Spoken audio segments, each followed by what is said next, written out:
안녕하세요. 금요사건 파일 디바제식합니다. 1971년 8월 23일 낮 2시 15분 서울 대방동 건물이 즐비한 대로에 난데없는 총성이 울려 퍼졌습니다. 근처를 지나가던 사람들은 혼비백산 놀라서 도망치기 시작했죠. 잠시 후 수원, 영등포, 인천이라고 쓰인 버스 한 대가 빠른 속도로 달려왔는데 경찰들이 세워둔 바리케이트에 부딪혀 정차하고 말았죠. 근데 곧이어 무장한 경찰들이 이 버스를 향해 총격을 시작합니다. 버스 안에서도 대응 사격이 이어졌습니다. 그러니까 이 버스가 일반 승객을 태운 차가 아니었던 겁니다. 잠시 뒤 버스 내부에서 수류탄이 터졌고 주위가 잠잠해졌습니다. 그때 버스 안에는 무장한 군인 22명이 있었는데 이 중 18명이 즉사했고 4명만이 살아남습니다.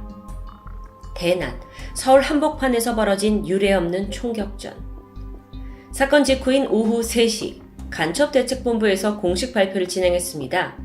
무장공비들이 서울에 침투했다가 저지되었다 라는 내용이었죠. 그런데 3시간 뒤인 오후 6시 발표가 정정됩니다.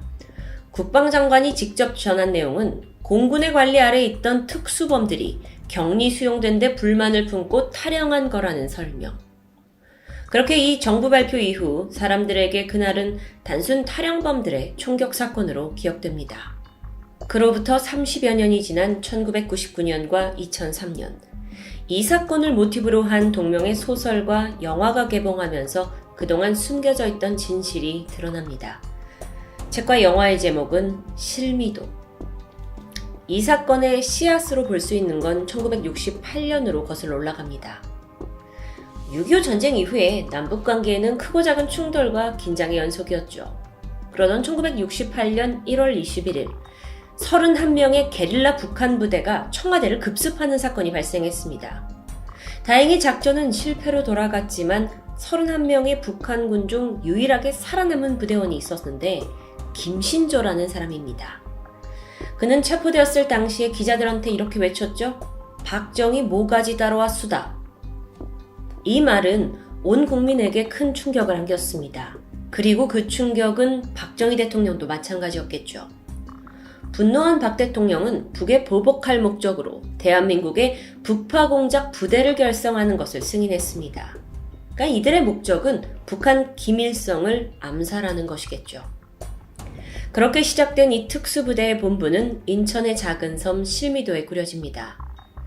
창설 명령이 떨어지고 같은 해 3월부터 즉각 대원 선발이 시작되었어요. 군은 그 첫 번째 대상으로 사형수들을 물색했습니다.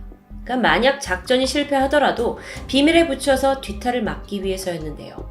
하지만 결국 법무부의 반대로 무산되었고 다음으로 그들이 찾은 건 가족과 연락이 끊긴 무연고자들이었습니다. 그렇게 해서 계속 인원을 물색했죠. 군은 전국의 합기도나 태권도 체육관을 돌아다니면서요. 신체 건강한 20대를 눈여겨봤고 그렇게 마지막엔 총 31명의 대원을 선발합니다. 31명. 이 인원은 북한이 난파했던 그 31명과 같은 규모였죠. 모집된 그리고 일부 납치된 대원들의 직업은 다양했습니다. 그 중엔 운동선수, 수리공, 서커스 단원, 심지어 요리사도 있었습니다.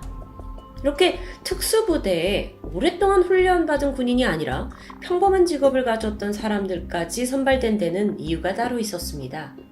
바로 이 훈련에 참가하면 다양한 보상을 해준다는 달콤한 약속 때문이었죠. 임무기간 중에 월 600달러 지급, 이틀에 한 번 담배 한 갑, 외출 자유, 보장됩니다. 참고로 당시의 미화 600달러라는 가치는 하나로 그때 당시 환율로 계산하면 약 16만 원인데 그때의 공무원 한 달 월급이 10,000원 정도였으니까 정말 엄청난 액수죠. 또 6개월만 훈련을 받으면 미군 부대에 취직을 시켜준다라는 소리를 듣고 입대한 사람도 있었습니다. 그렇게 모두들 크고 작은 기대감을 품고 훈련원들이 모였고 1968년 4월 이 창설 날짜를 따서 684 부대, 일명 실미도 부대가 탄생합니다. 이후 인천 실미도에서 그들을 기다린 건 말 그대로 지옥훈련 그 자체였습니다. 근데 이게 단순한 병영훈련과는 좀 거리가 멀었죠. 실미도 훈련장에 가보면 이 대원들을 관리하기 위해 군에서 파견한 기관병들이 있었습니다. 문제는 이 기관병들이 실탄이 장전된 기관총을 들고 대원들을 위협했다는 부분인데요. 분위기가 아주 살벌하죠. 더 빨리빨리 해라! 라면서 실제 사격을 가하는 바람에 한 부대원은 옆구리에 관통상을 당하기도 했습니다. 이런 무시무시한 분위기 속에서 안전장비도 없이 외줄타기를 강요했고 또 한 대원은 그로 인해 머리가 깨지는 사고를 당하기도 했습니다.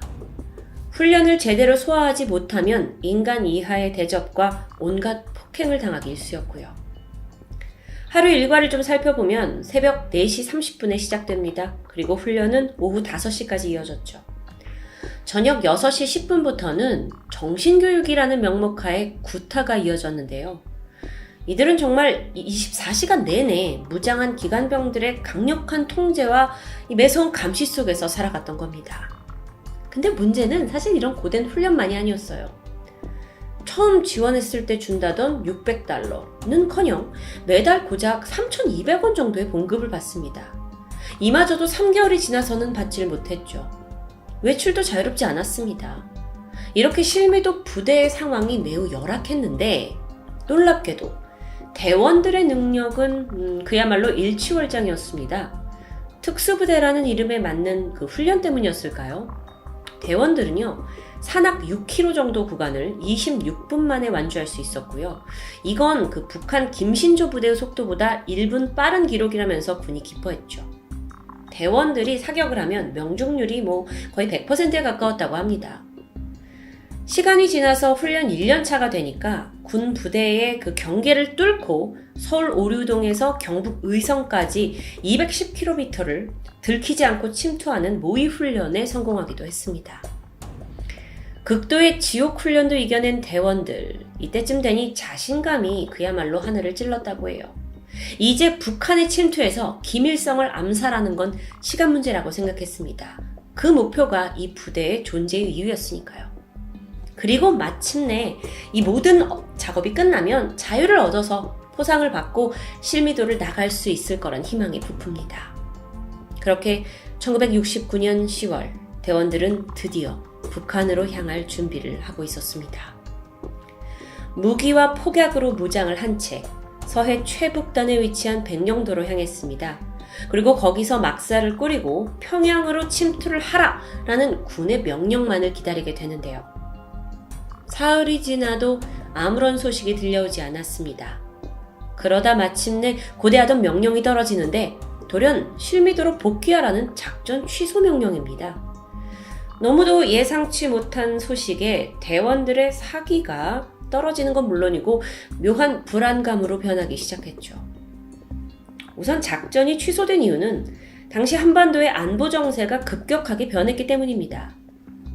미국에서 그 당시에 이제 서울을 지키고 있던 미군의 철수를 논하고 있었고요. 대한민국은 그렇다면 스스로 안보를 지켜야 하죠. 위기의 상황입니다. 혹여나 만약 공작원을 보냈다가 북한이 당장 보복이라도 해올 경우에는 상황이 아주 난처해집니다. 그래서 정부는 부랴부랴 북한과 대화에 나서면서 남북 화해 분위기를 조성합니다.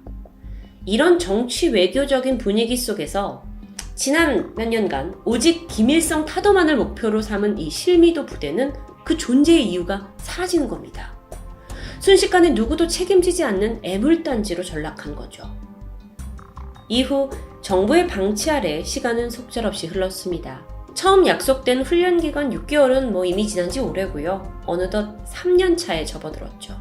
그 사이 부대의 생활 환경은 더 열악해졌습니다. 보급품들은 형편없어졌고요.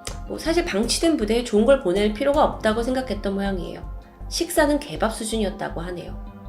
근데 그마저도 잘 나오지 않아서 대원들은 굶주림에 시달렸고요. 그래서 실제로 부대 내에 있는 개밥을 훔쳐먹거나 또 산에서 나오는 뱀을 잡아먹는 대원도 있었습니다. 심지어 섬 밖을 나가는 것도 아주 강력하게 통제됐고요.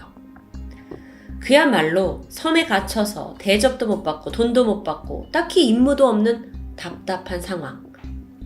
그러자 내부에 점점 균열이 생기기 시작합니다. 기관병들은 이 대원들의 군기를 좀 상기시키고자 했지만 대원들은 이미 사기가 떨어졌고 그렇게 이 두 그룹은 사사건건 부딪히기 시작합니다. 그러던 1970년 8월 실미도 부대 연병장에 한 대원이 포승줄에 묶여서 질질 끌려 나옵니다. 그의 이름은 윤태산. 사소한 다툼으로 인해서 기관병을 폭행한 죄로 묶여 있었던 거죠. 물론 이게 군에서는 결코 용납되지 않는 문제입니다. 근데 이후 이 윤태산에게 내려진 형벌은 너무도 가혹합니다. 기관병들이 다른 대원들에게 몽둥이로 윤태산을 직접 때리라고 지시한 겁니다. 대원들이 머뭇거리죠. 총을 들이밀면서 위협했고 결국 대원들은 번갈아 가면서 몽둥이로 자신의 동료를 때릴 수밖에 없었습니다. 그리고 끝내 윤태산 씨는 그들 손에서 죽음을 맞이했죠. 이후 시신은 불에 태워진 후 바다에 던져집니다. 몇 년간 같은 밥을 먹고 함께 땀 흘리면서 동고동락한 대원을 이렇게 직접 때려 죽이는 건 끔찍한 일이었습니다. 하지만 대원들은 이런 부조리한 명령을 따를 수밖에 없었죠. 복종을 거부할 경우 이들에게 주어진 건 이 폐쇄된 실미도 섬에서 아무도 몰라주는 죽음뿐이었기 때문입니다. 그렇게 약 2년 반 동안 실미도에 모여있던 대원들 31명 중 7명이 크고 작은 사고로 목숨을 잃었습니다. 분위기가 점점 험악해져요. 그렇게 위태롭던 어느 날, 대원들이 몰래 구해온 소주를 나눠 마시다 들키게 됩니다. 단체로 얼차례를 받게 됐죠. 어쩌면 평소에도 군에서 있을 법한 사건일 수 있습니다. 하지만 실미도 대원들의 인내심과 분노는 극에 달해 있는 상태였고 결국 이들은 이 지옥 실미도를 탈출하기로 결심합니다. 이들이 실미도를 나가서 향하고자 한 곳은 평양이 아니라 청와대였습니다. 억울함을 호소하기 위해서였죠. 8월 23일 새벽 6시 2명의 대원이 실탄 60발을 탈취해서 동료들에게 분배했습니다. 그리고 대원들은 기관병들에게 총을 쏘기 시작했죠. 30분간의 교전 끝에 기관병 18명과 2명의 대원이 사망했습니다. 그렇게 실미도 부대를 점령하고 살아남은 22명의 대원은 무기를 챙겨서 섬을 탈출합니다. 오후 1시 그들은 인천 송도를 지나가던 버스 한 대를 잡아탔습니다. 운전기사는 무장한 군인의 위협에 굴복할 수밖에 없었고 이들의 요구대로 서울을 향해 달려갔죠. 하지만 머지않아 밖에서 총알이 날라옵니다.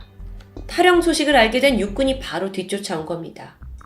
그리고 추격을 따돌리는 과정에서 버스에 있던 실미도 대원 3명이 추가로 사망했고요. 버스 기사 또한 오른팔에 관통상을 당했습니다.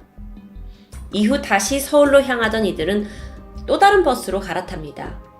당시 버스에는 7명의 민간인이 타고 있었죠. 오후 2시 15분 버스가 서울 대방동 삼거리에 도착했습니다. 하지만 그곳에는 노량진 경찰서 기동타격대가 미리 대기 중이었어요. 버스를 발견한 경찰은 즉각 사격을 시작합니다. 대원들도 버스 안에서 총을 쏘기 시작했죠. 그렇게 한참의 교전이 이어졌습니다. 대원들은 온몸에 피와 땀으로 젖은 채 이 작전이 실패했음을 직감합니다. 실미도 부대원들의 탈출 작전은 약 6시간 만에 피로 물든 채 끝이 납니다. 이날 대원 24명 중 4명만이 살아남았고요. 민간인 6명, 군경 20명이 사망했습니다. 살아남은 4명의 대원은 군법재판에서 사형 판결을 받은 후에 총살되었고요. 버스에서 사망한 다른 대원들과 마찬가지로 암매장 당했죠. 이 사건은 앞서 말한 것 같이 정부의 통제하에 빠르게 묻혔습니다. 탈영, 총격 사건, 이것보다 사실 더 중요한 김일성 암살부대의 존재가 자칫하면 세상에 드러날 수 있었기 때문이에요. 그렇게 이 사건은 실미도 난동 사건으로 규정이 되면서 지난 30년 동안 대중들에게 별 의미 없이 지나갑니다. 하지만 결국 영원한 비밀은 없는 걸까요? 이 대원들이 겪은 실상을 파헤친 소설, 그리고 이걸 바탕으로 2003년에 개봉한 영화 실미도. 당시 영화 실미도가 이례적으로 1000만 관객을 동원하면서 큰 흥행에 성공합니다. 그러면서 세상에 이 진상이 낱낱이 드러나게 되죠. 그런데요, 사실 이때 스토리 설정 탓에 실미도 대원들이 사형수 출신이다 라는 대중의 인식이 강해지는 사태가 빚어지기도 했습니다. 추후 조사와 또 유가족들에 의하면 이건 사실이 아니었고 대원들은 평범한 청년들로 국가가 만든 무고한 희생자라고 평가됩니다. 영화 개봉 2년 만인 2005년, 버스에서 사망한 대원들의 유해가 발굴됩니다. 하지만 어딘가에 묻혀있는 살아남은 4명의 사형수의 유해는 끝내 발견되지 못했습니다. 지난 2017년, 국방부는 실미도 부대원 합동 봉안식을 거행했고 뒤늦게나마 이들의 넋을 위로했습니다. 국가를 믿고 목숨 바칠 각오가 되어 있었지만 결국 버림받았다는 억울함이 만들어낸 비극적인 사건. 한때 역사 속에서 지우고 싶어 했겠지만 실미도 부대는 결코 우리가 잊어서는 안 될 사건이기도 합니다. 국가가 만들고 나서 국가가 버린 31명의 대원들, 그리고 그 과정 속에 목숨을 잃은 군인과 경찰들. 그들은 서로에게 총대를 겨눴지만 실질적인 적은 아니었습니다. 누가 이들을 적으로 만들었고 이 비극을 낳았는지 많은 생각을 들게 하는 한국의 아픈 역사입니다. 금요사건 파일 디바제시카입니다.